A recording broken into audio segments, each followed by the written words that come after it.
Welcome to stage 3 of this workout program. You're more than halfway there.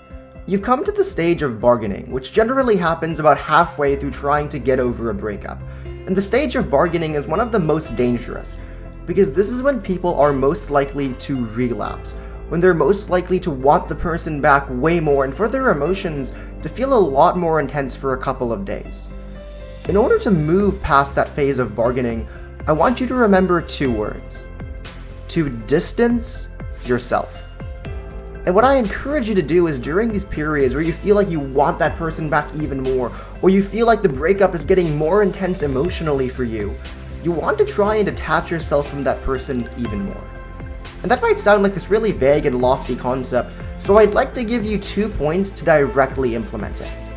First, don't direct message, call, or try to interact with that other person unless absolutely necessary.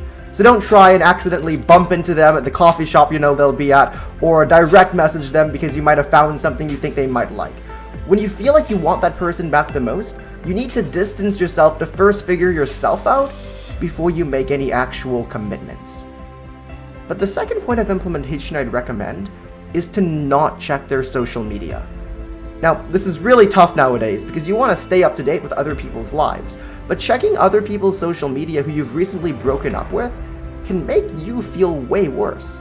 In fact, I had a friend who actually uninstalled social media after his breakup to simply distance himself.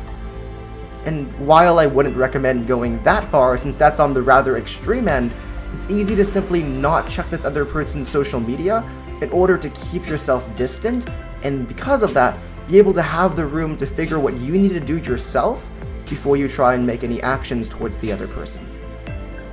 But I want you to remember this, that you don't need another person, because you have worth in and of yourself.